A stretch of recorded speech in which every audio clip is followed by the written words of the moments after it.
All right? So that's that. We are going to now hand it over to our next presenter. Very excited to be here. Ghost Recon. We all play it, right? Yeah. I like you really brought it today. You really brought it today. I appreciate it. There's a tear welling up right now. I'm catching it. I'm putting it back, saving it for later. It's fantastic. All right, so really excited to have him here. It's going to be an awesome presentation again.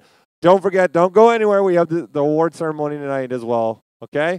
And I'm going to hand it off now to Tom from Ubisoft.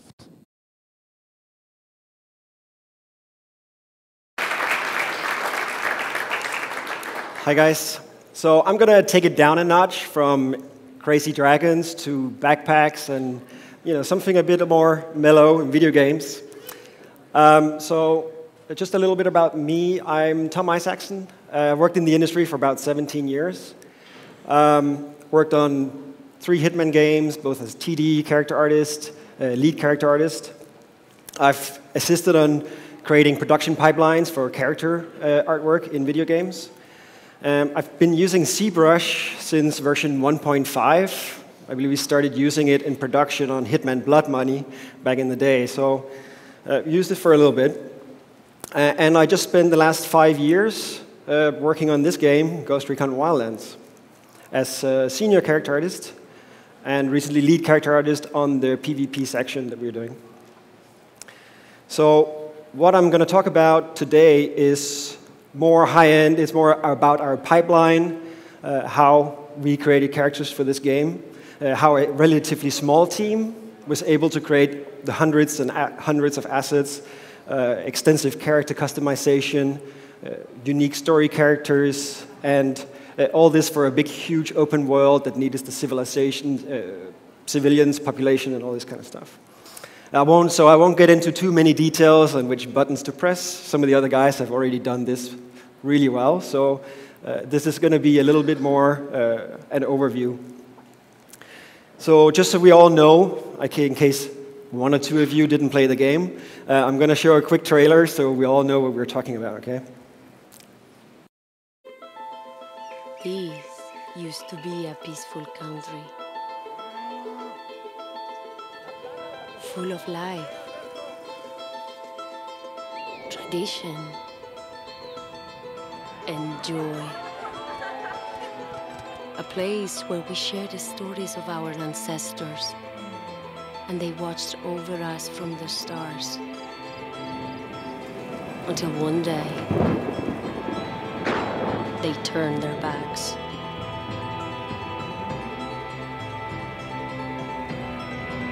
This used to be a peaceful country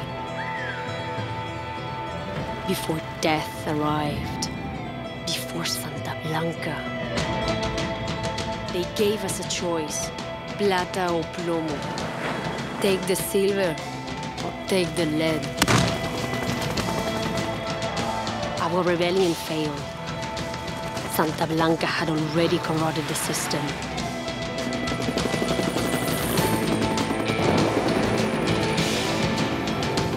We realized the only way to stop our enemy is with a greater enemy. The only way to stop death is with a ghost.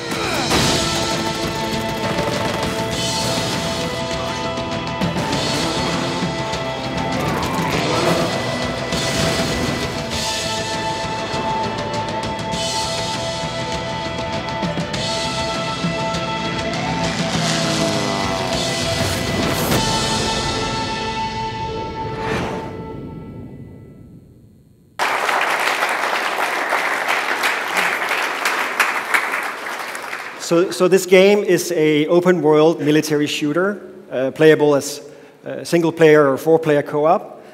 And it takes place in Bolivia, where you're fighting drug cartels and corrupt government military units, because they created a drug cartel, narco state sort of thing. And you play these guys to take them out. So that was the premise we all started out with at Ubisoft in Paris, where the game was mostly developed with some other studios. And So it was a pretty big challenge. We were a small team. The character art department, when we started production, was 3 artists and a technical artist. So we knew we had a quite big challenge ahead of us. We scaled up a bit towards the end, but that was where we started out. So we did a lot of research, of course. There was a part of the team went to Bolivia, take pictures of everything. We got in touch with different military gear suppliers and makers. They sent us some stuff. We talked with military advisors. We went to military shows to get a feel for things, because I mean, we were artists. We were not trained professional soldiers or anything. So we only knew what we'd seen in movies. So we wanted to create something. It takes place slightly in the future, but it's a Tom Clancy sort of what-if scenario. So we had to have a certain amount of authenticity in what we created. So here I can show you the stash. This is the character team's stash back in Paris studio. Our reference material. This helped us quite a lot to get a feel for the equipment we knew we needed to create. Try to wear it and mess around with it. Of course, that's just a small part of it. We used the internet quite extensively, and we had a very talented team of concept artists as well, who would create lots of, especially for the story characters, create these magnificent characters for us to build. They also helped define that sort of look we needed for the ghosts. So we had a lot of stuff to work with, though in general for the character team, we had a lot of freedom as well to create, and it was really just guidelines. Yes, maybe the main characters, we sort of stick to the concept, but for a lot of the rest of the stuff, we had a lot of free room to do our own thing.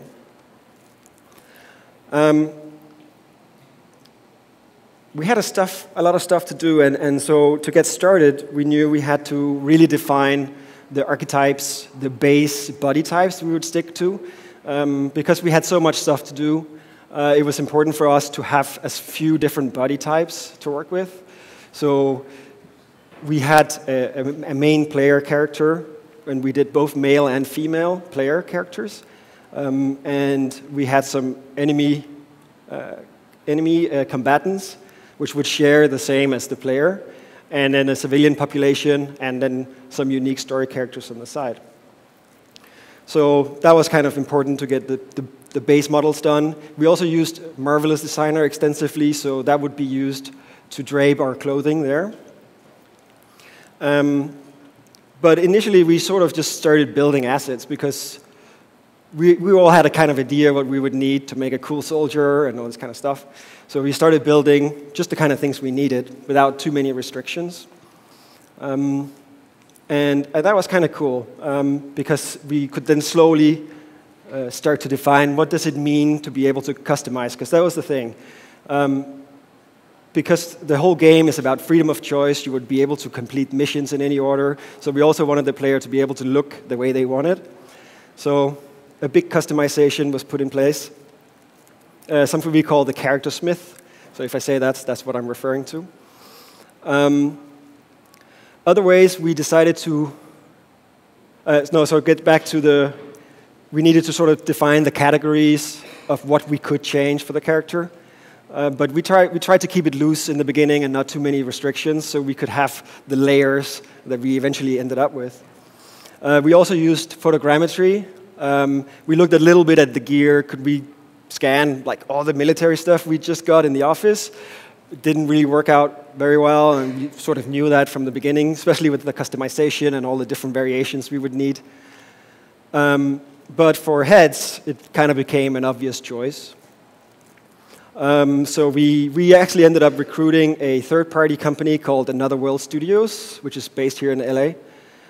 They did all the scans you would see in the game. It was sort of, for us, because we were in Paris, LA, so a lot of times we would just use, they would send us model portfolios, and based on that we'll choose the actors or models that we wanted. Some interesting results from that.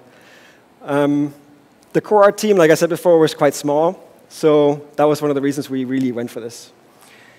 So here's the character smith in action.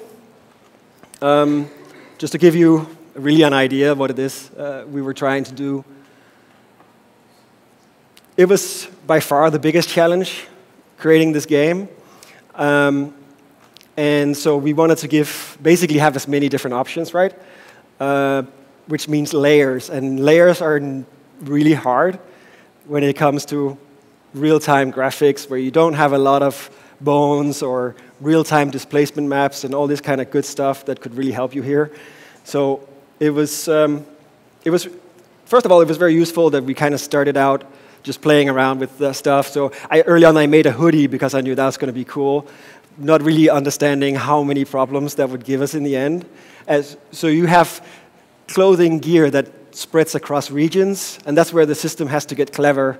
So it understands that if you have a hoodie on and then you put on a helmet, you want to do something with that hood, otherwise it's going to be just going through the helmet.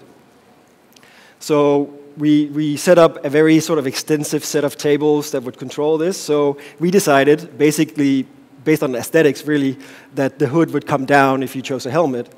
But if you then still wear the hoodie, change to a cap, the hood would come back up again. If you didn't want a hood, you should probably choose a different outfit, a different shirt.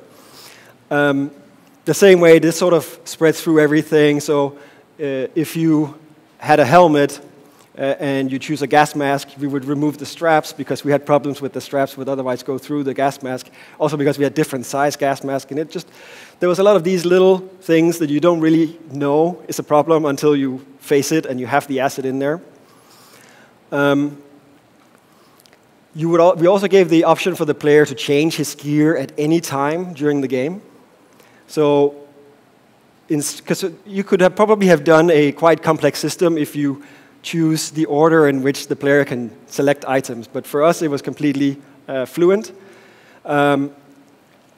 So, for example, if different size vests would automatically push the straps of the backpacks out. We decided early on that we always wanted a backpack. First of all, it was kind of cool to have backpacks. And second of all, it kind of feels authentic to the setting. You're soldiers behind enemy lines, so you kind of need something to carry your gear. So the smallest backpack was just like a little camel pack, and up to some really big ones. We decided, because we also needed places to put guns. We had to have some kind of rules that was always going to be fixed. So we had the guns in the backpack if you didn't carry them in the hands. We chose to have a gun holster on the leg because we needed something, the animators needed something to hold on to. So that gave some restrictions. So for example, in backpack straps, we would use bones to displace. We would have, each vest would come with instructions on how to displace this. On top of that, we had systems where the player were not really involved. So you have the ammunition type, for example. When you create the character's default, you have assault rifle. But if you go in and change to, let's say, an LMG, the ammunition would actually change automatically to LMG ammo. On top of that, we did this sort of, we call it a visualization, beautification sort of layer. So you see the little extra pouches, like the knife, the little pouches, the radio. That would be decided based on the type of weapon and the type of vest you were wearing. So if you choose the light vest, you would have a small radio, maybe some small pouches. If you choose the heavy vest, you get this big radio on your back. And then again, little other details that were depending on the type of weapons you would choose. So this helped us really to pull it together again. So we set up these little rules to make sure that we also wanted to try and avoid the player of creating ridiculous characters. We still wanted to be, a good fantasy. So that's kind of the extent of it, and yeah, it was a challenge. So I'm going to skip ahead a little bit and talk about the heads. Like I said, we did photogrammetry, and so we were getting these results from these model photos we'd seen, and so we would choose actors that had similar features. So what you see on the left is the scan data we got, cleaned up and all nice. And on the right is the result of me messing around in ZBrush a bit to create the main bad guy for the game. And so that's really helpful, and ZBrush was just incredible for this. Just a few hours of shifting a few points around, and you can adjust and get the details, extra little details you wanted. The scans we got in were nicely cleaned to our own topology, so it was a very smooth and clean process. So for this guy as well, we had to create this tattoo. And I had it was initially derived by concept artists, so I just went to the concept artist and asked them, can we break this tattoo down in little bits and pieces? I brought it into ZBrush, into Polypaint and Spotlight, and started to project these in to try and get this whole seamless look. It took a little while, but this guy would also, this head was sent off to the high-end cinematics team as well, so I wanted to make sure it was pretty good. But that's some of the ways that ZBrush plays into our production. Similarly, so all the player heads, again, originally scans, but we would heavily modify them. You wouldn't recognize any of these people from the original, the scans. And then again, because they were all with the same topology that we used in-game, we would use GoC to bring them into Max, where we export and work with most of our 3D models for the low poly. And then we could morph. So we would morph the neck area, back of their head, and the ear positions to be uniform. So this, I mean, initially we actually had bones to help displace hats and hair and kind of stuff, but it just became such a big task of testing this, the more assets we added, that at some point we decided, okay, we really need to have the same head shape. And at first I was really sad because I love all this detail you get with the 3D scans. They're just magnificent, you know, like you don't really realize how awesome people's heads are until you sit and work with all these digital scans. So it's incredible. So I was really sad to start to take out that detail, but it really saved a lot of testing because every little combination, every head created 1,000 new possibility of errors with this customization. So it was a necessary evil. Luckily, being a third-person game, you don't actually really see this in the end. So it was all good. So neckline would be the same. We had on the right, you see a female. We did make a smaller head for females, so we would actually have to create new hats and helmets for females, just to make sure that they didn't have the same head size. I felt like that was looking weird. But necks, always the same, so all the tops and everything would fit. So yeah, that was pretty good, good workflow, and it saved tons of time. For all the civilians, so this is in-game, basically what it looked like as final render in the engine. A lot of these are essentially unmodified. These we did for all the civilian population, the NPCs that weren't important to the story. They kind of just get sent directly to the engine with only the modification of the necks and this kind of stuff being adjusted. The eyes look a little bit funny here, but that's because that's the eyes that came from the scan and not the in-game eyes that we would put on when we spawn the character. But they work quite well, and then on a distance we would remove the nice detailed eyes and you would see this and it would be totally fine. So that's it for for heads. We're open to questions at any time, by the way, so just feel free to shoot. You guys have any questions? But otherwise, we had a lot of gear to make. We didn't have a predefined, we need to create X amount of this. It was more, how much do we have time to do? And we just kept working at it, kept throwing in more stuff. A lot of it would be generally coming from Max to ZBrush. It was kind of, it's a temperamental thing. Some people like to do everything in ZBrush, some likes to do it in Max. But because we were very constrained about proportions and precision, it helped a lot at least to have some foundation in Max where we knew how it would fit with the character. The general rule we would follow when we were sculpting and modeling all this stuff would be to do it exactly the way it is in real life. So we would model it in the way you would have built it if you had to do it in real life, essentially. Well, except for what's inside. But This really helped because a lot of times you would have some base models for magazine pouches and all this kind of stuff. They could easily be reused, but if they weren't created in a certain way, it becomes harder and harder to reuse them. If you just fake the model to look good, we all know as a 3D artist, you can do a certain amount of faking, but it becomes harder to reuse it and maybe harder to fix it later on as well. So that was kind of the thing. We also worked with, like I mentioned, some brands would send stuff to us. Of course, some of it made it to the game as well, like 511. We would make their gear. And it was really fun to have the actual gear in the studio and just sit there and nerd over all the details and start sculpting and making it exactly as the product was made. At this point here, I was going to show some hard surface stuff, but this was before I tried live Boolean, and so now that whole pipeline is rubbish. So just skip that part and say we do it differently next time. So let's see. So one of the big things, we had to do a lot of mollies, like this modular load-bearing carrying equipment system that all the military stuff has. So the way this had to be, it has a very fixed rules about distance between each other and stuff to work with all the different pouches, right?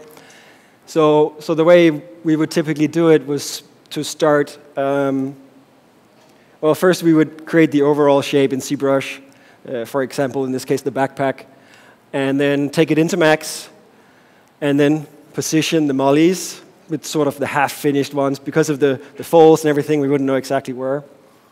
And then create the UV splits, which was important for getting the detail in there later on. And there goes the camera. Everybody alive?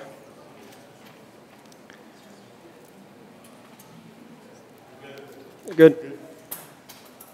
All right. So we'll bring these mollies back into ZBrush and use the UV master. And then, by adding different polygroups to it, easily just set the orientation of all these pieces. And then with Noisemaker, add a nice alpha with some good molly details. So that was kind of typically the process. And then we would end up with something like this. And then as a final pass, use an insert brush to add the stitches.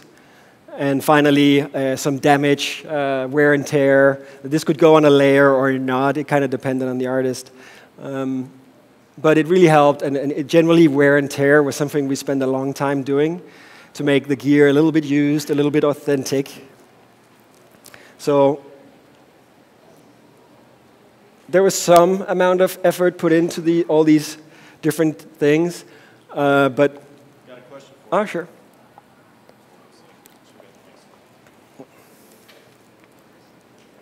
All right. You guys hear me? Okay. Okay, question. For the mollies, did you actually go and have a whole lot of UV reuse for actually, like, when they went to asset? Like, because oftentimes, like, I'd imagine, like, getting those little stitches and all that other stuff to actually show up in game is really, really hard. Like, so. Yeah, well, in certain cases, if we didn't modify the ZBrush model again too much after this, we could use the mollies we created initially in Max as starting point for the low poly mesh as well, if that's what you're asking. But I mean, to be fair, a lot of this detail kind of gets disappearing with compression and everything.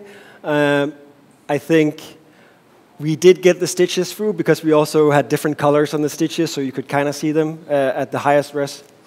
But sure, something gets lost, but it's like it's still kind of there, and it's just enough to be cool. Yeah. I think you could have gone a different way with detail maps and stuff like this, but this puts a lot of pressure on the UVs and the splits in the geometry and all this kind of stuff. So it's for me at least, I kind of love to have that really dense high poly model, and it just bakes out beautifully.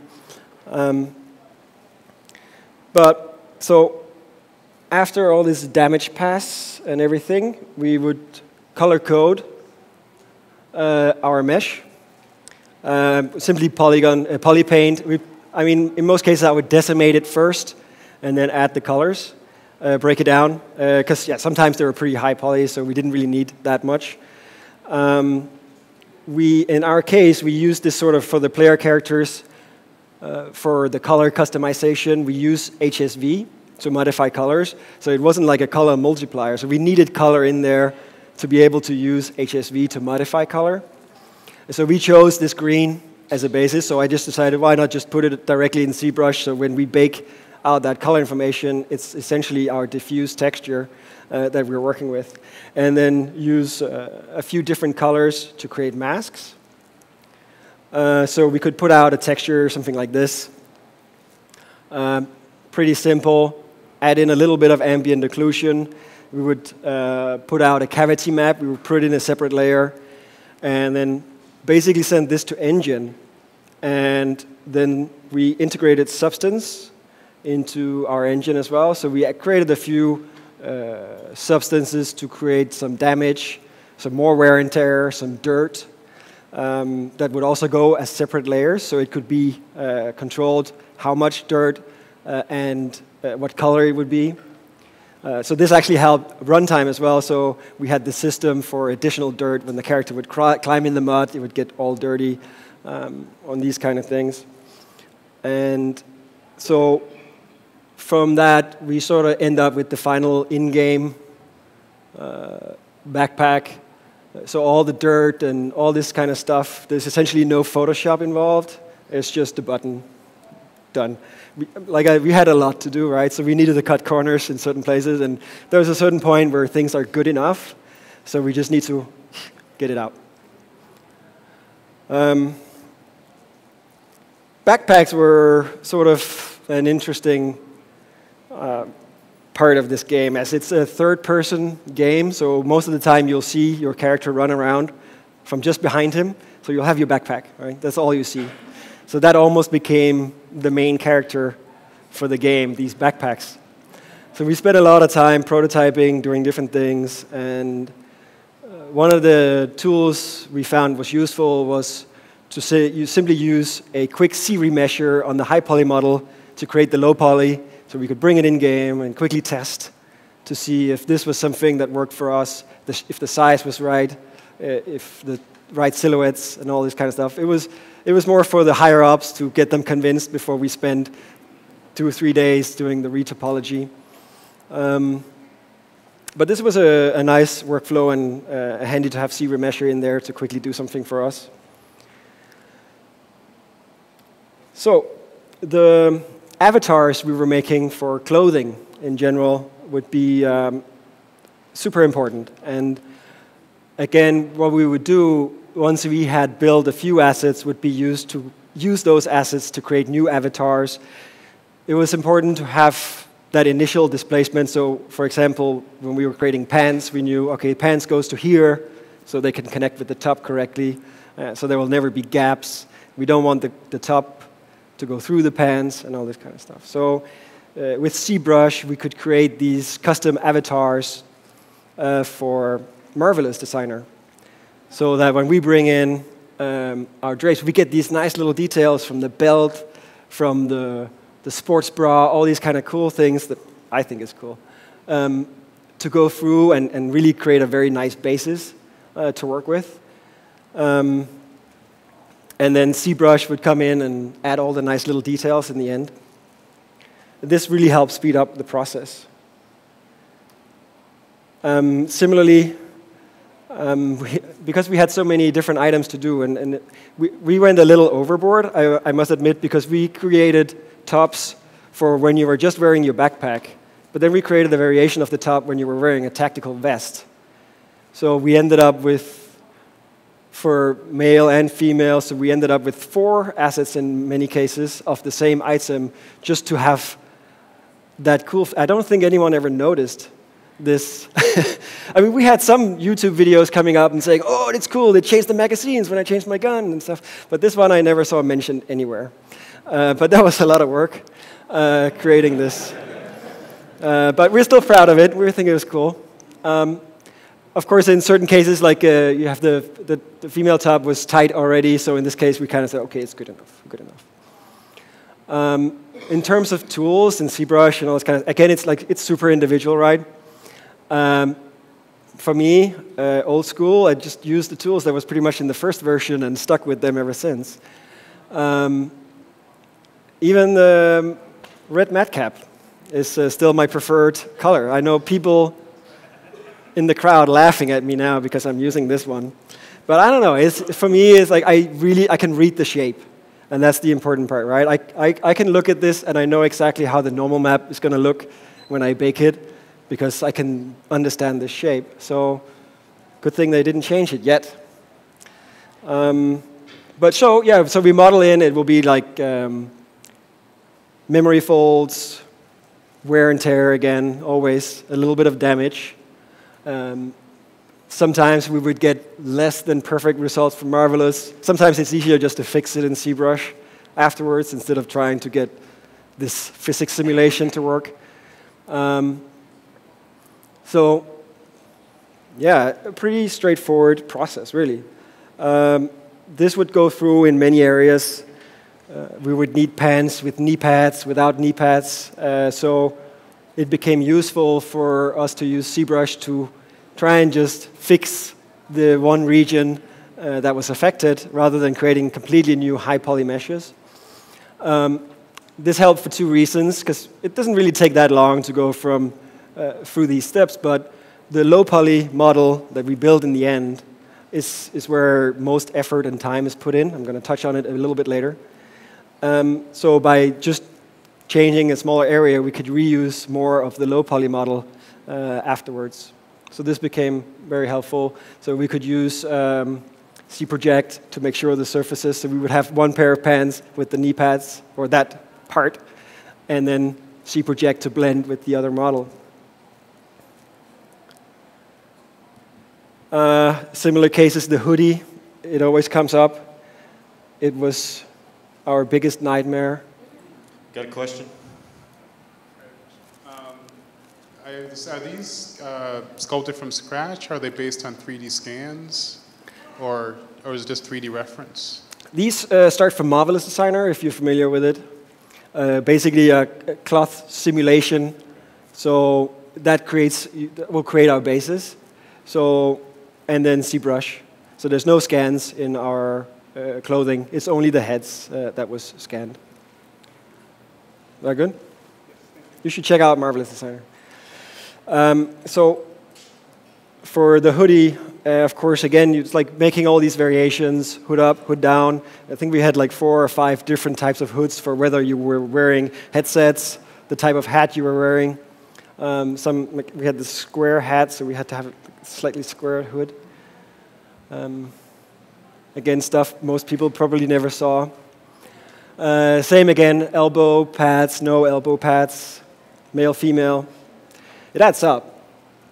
But it becomes a little tedious when you do the low poly model again on the same asset for second and third and fifth time, but it's needed. So for civilian clothing, we went a little bit further with detailing because we didn't have the same restrictions in terms of customization. So we had a lot of knitted sweaters, these kind of things for the native Bolivian population in the game. So for that, what I typically would do is simply model the knitted fabric flat out inside Max, inside ZBrush, model in pretty much as I thought it was. I'm not good at knitting, so sometimes understanding that shape is a little hard from a photograph, but we did the best we could. And then create a strong alpha map from that, and then use Noisemaker to apply it. You might notice it's actually 2 different noises, but never mind. So again, because our clothing comes from Marvelous Designer, we have sort of perfect UVs to do these maps. The problem is if you destroy the UVs from Marvelous and later on has to recreate them, you will have a harder time creating these straight lines. It will sort of try to make the folds, and it gets a little bit wobbly, and it takes a long time to get the same sort of result. So when possible, we would really keep actually the marvelous mesh inside ZBrush and sculpt on top of it. It's not always the ideal. You get sometimes you would like to just do a retopology on that mesh, but to save those UVs, it's really, really nice. I mean, sure, you could probably project using Max afterward, and there's workarounds, but again, we had a time constraint, so we needed to create so many assets. Here's just another example where we used this technique. And yeah, you could argue that some of this could probably be done nicely with detail maps in engine as well, but there's just a feel, there's a sense of this that I like in the final bake that looks, you get a different depth, especially with the type of shaders we had available for us inside the engine. This gave us the best sort of depth feel that the details were really there.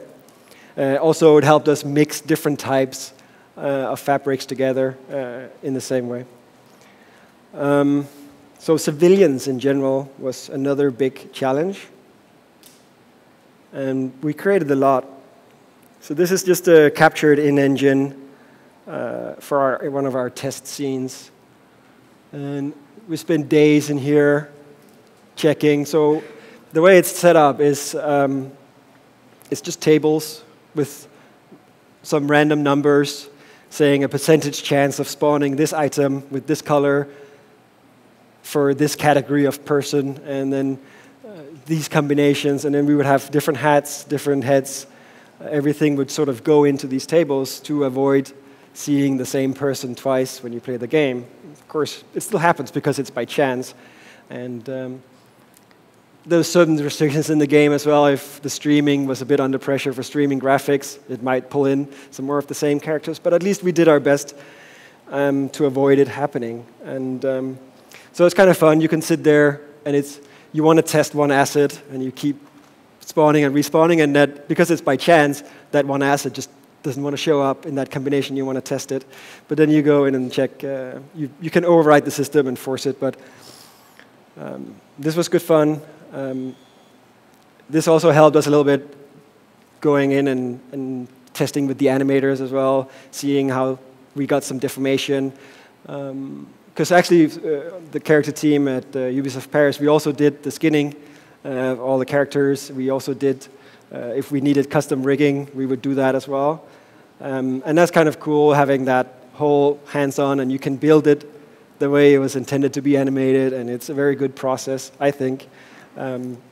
So if there's any aspiring character artists out there, I recommend doing a bit of animation as well, just to get a full understanding on it.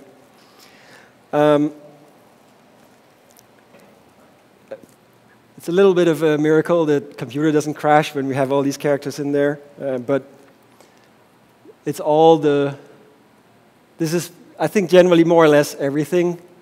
We would have all the different categories of civilians, at least. There's a little bit of the bad guys over on the left, but there's a lot more.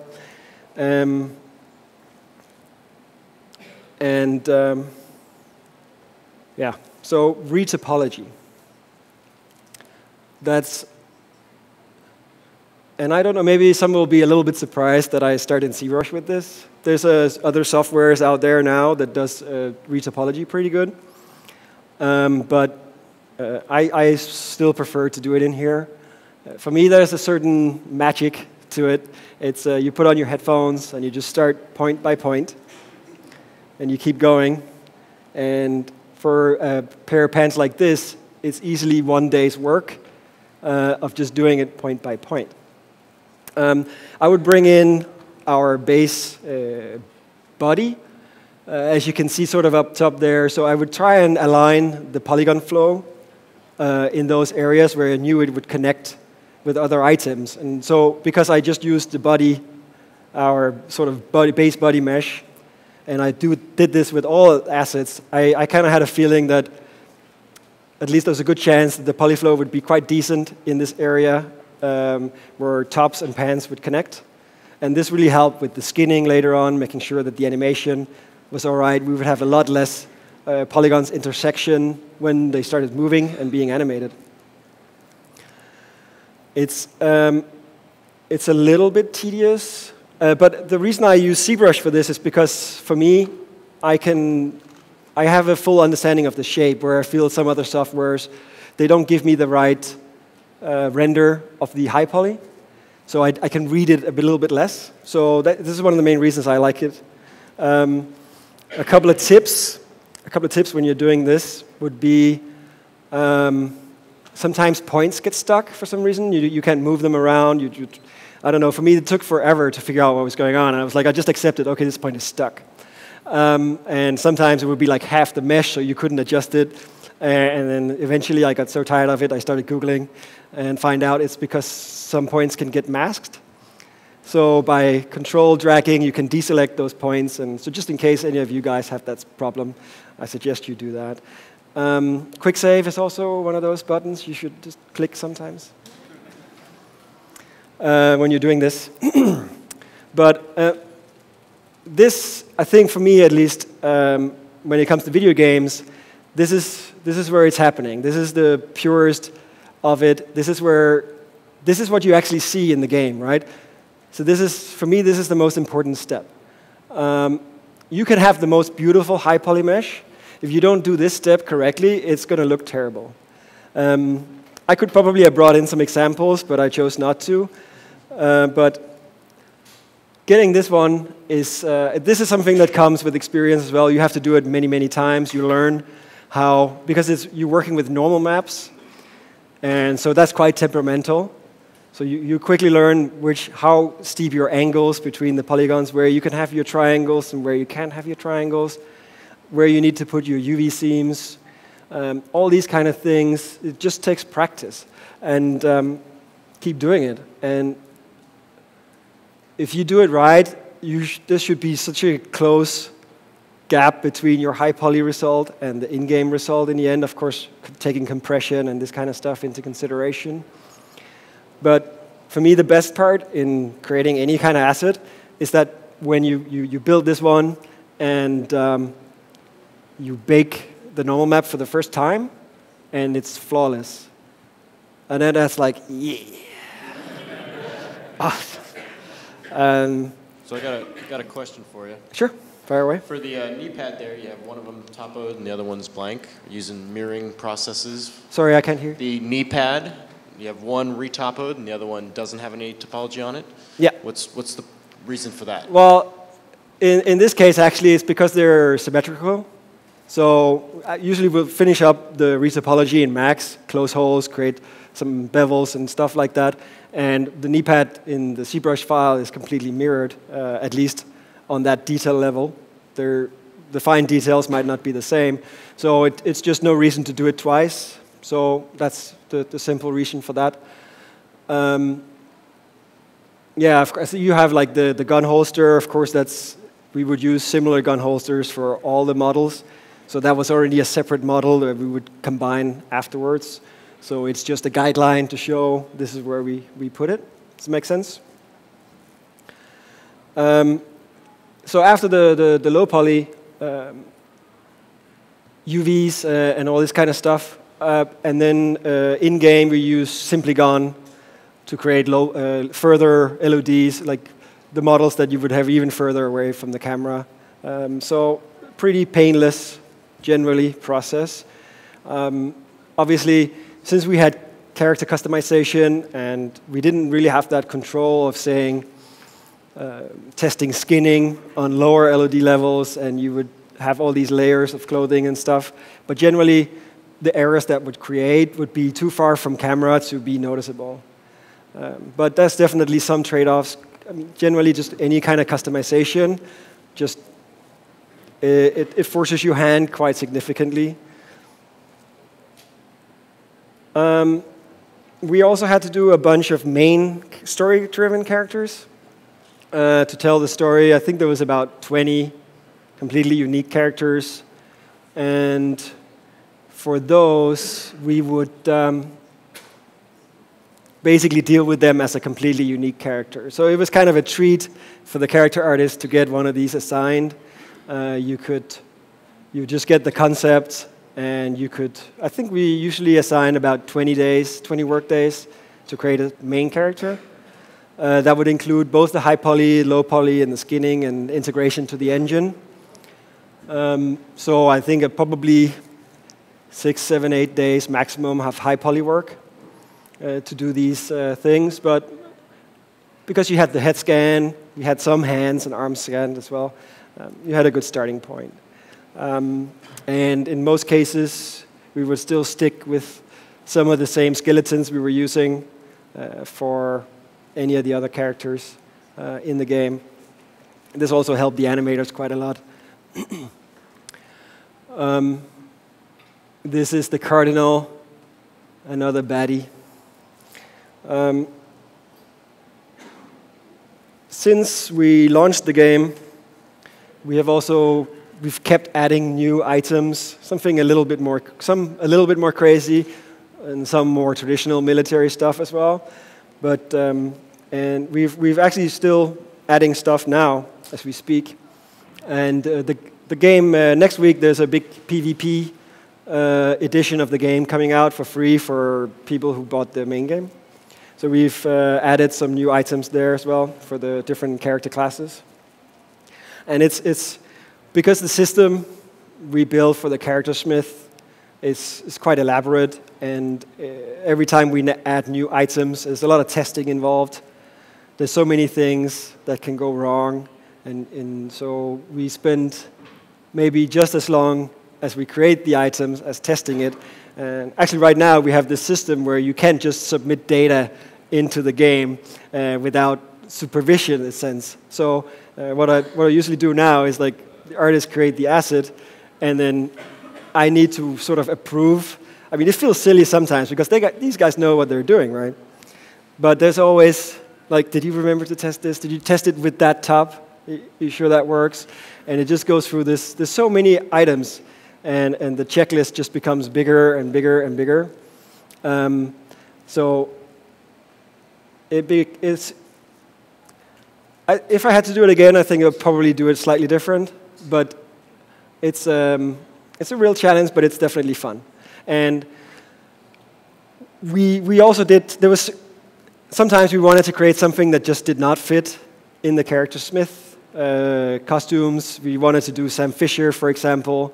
We had some other sort of, like, this guy was a whole outfit. We did a sort of Assassin's Creed outfit as well that we couldn't possibly make it so it would work with the character smiths. So they became full costumes. It was a little bit sad to have, you know, all of a sudden you couldn't customize anything, but it was sort of the only way. So it became a compromise. We felt that was still nice to be able to add. The alternative would be nothing. So it became sort of a good alternative to make these costumes. And that's been kind of fun to do. Any other questions at this point? Yep, I got them. You got 10 minutes left, too, just so you know. Oh, sure. Well, so why do you use scans when you completely change the character afterwards? So come again? We can use scans. Well, the question is, why do you use scans when you completely change the character afterwards? So well, it's still, I think creating a human head from scratch is time-consuming. Modifying a human head is potentially quite fast and easy, depending on the head. I would say it's not always perfect. Sometimes you get kind of fixated on the existing details that's in the scan, and it's hard to work around them. So not always ideal, but it's still a big time saver for us, all the details, and like, and also the casting. Sometimes it takes a long time to go through and find people that look like the one you want. So ZBrush is just, you know, let's just get close enough, and then we do the rest in ZBrush. Fix it in post, right? So. Right. Perfect. Is there a reason why you're still using the red wax? Someone's asking. We talked about it. I love it. Yeah. I wasn't there. Sorry, I was prepping for the word. Bad Paul. Questions here? Is there any questions in here? Oh, there we go. Andy Dufresne coming. Here we go. Who was it? Back here. There you go. I just have one question. How long did it take you to create this customization character system, and how many artists, character artists? It's a little hard to say. I mean, we spent, I would say, 4 years on the main production for the main game, and then we've been working on it since launch as well, but essentially 4 years, and we were 3 artists in the first 2 years, I think. Then we got one more, and then we had, I think, 3 or 4 extra artists towards the end that came in to help with the bulk. Not that many, I would say. And everything was done out of the Paris office? Character-wise, yeah, we had a little bit of outsourcing here and there, but essentially the main bulk of the work was done in Paris. Oh, got another question right here on the floor. Coming. Or was it? You? Yeah. So when it comes to the hoodie, do you completely remake like the whole new mesh, or do you kind of like cut the hood off and then like replace it with a different hood? So I didn't catch the beginning of the question. So when you're recreating the hoodie, do you cut off the hood and then keep the base mesh? Yeah. And just change the hood out? Yeah, I mean, of course, we cut corners as much as possible. That was a little bit what I was touching on when I said we could blend the knee pads, for example, into the mesh without knee pads, sort of blend that part so we can reuse as much as the low poly as well. So sure, definitely for the hoodie, I would just create separate hoods and cut it. So I don't know if I should wrap up and we can take a few more questions in the end. Yeah, you got 5 minutes left, so all right. you want to okay. use that. Well, I mean, it was a huge project to work on. It was very rewarding. It was across multiple studios and a lot of retopology, right? But we still didn't do any overtime. It was quite structured, and we just did what there was time to do. And some things we didn't have time to do. It was too bad, right? But I think it was just about getting to some end result as fast as possible with the resources that was available. So I think we achieved something pretty good. We were generally kind of proud of the character smith itself. I feel it's pretty flexible. I still occasionally find like something that goes through a little bit somewhere when I play the game. But there's very little of it, I think, compared to how much customization there are. For me, the favorite part of the whole thing has been to see these results that the players have come up with. They share their creations online. They try to create the special forces units from all over the world and put in there even famous action figures and all this kind of stuff. And it's just, that's really awesome to see that sort of player feedback, which is maybe not, I don't know, that common from games where if you don't have customization, there's only that much you can do with it. So for me, that was really cool. And, another question right here. Yeah. For you. So I was wondering, you talked about how the way that the customization system worked limited your options and sometimes kind of sabotaged an outfit that you were really hoping to get in there in pieces. So I just wanted you to talk a little bit more about what the major points of contention in the customization system were, like Nexons or... Yeah, so the critical points were always the connection points, right? So you had the waistline, you had the neckline, and we wanted scarves, for example, but we never really had a system to tell us how big the tactical gear, vest, backpack scenario would be to move a scarf around. And what if you're wearing a scarf? And what if you then wear a hoodie? Does the scarf go outside the hoodie? Does it go inside? What about when you put on a balaclava? How does that fit in with this system? Actually, we ended up making balaclavas the same size as the head, so we could reuse the same hats on top. So we did some like little shortcuts, and then we had to actually delete the head and just put the eyes, which was the same mesh for all the heads when you wore a balaclava. It didn't change anymore, it just changed the texture. So we did little shortcuts like this to try and facilitate this, so we could keep it in without making too many sacrifices. Yeah. Any last question? You got time for one more. You win right here. Here we go. Got everyone asleep right now? Walking Dead, zombies? I've been here since 8 people. Come on. You said that since you spent a long time on the backpacks because it's third person and you're staring at it a lot, about how long did it take you guys to work on those? I think for creating the high poly mesh for a backpack, I mean, it kind of depends on whether we're talking before we knew what we were doing or after, because there was a lot of experimentation back and forth, and it was also in a time where the game was, that part of the game was not purely defined, so there was, some back and forth. But I would say for modeling a high poly backpack, 5 to 10 days maybe. Just because we knew it was going to be center screen the whole time. A couple of days for the low poly. And we also made these custom rigs for it. So they had secondary animation and physics to bounce around a bit, some little bones of wiggly bits and this kind of stuff. So, yeah, I mean, it kind of became a character on its own, really. All right, that's it, everybody. Give Tom a round of applause, please. Thanks for coming.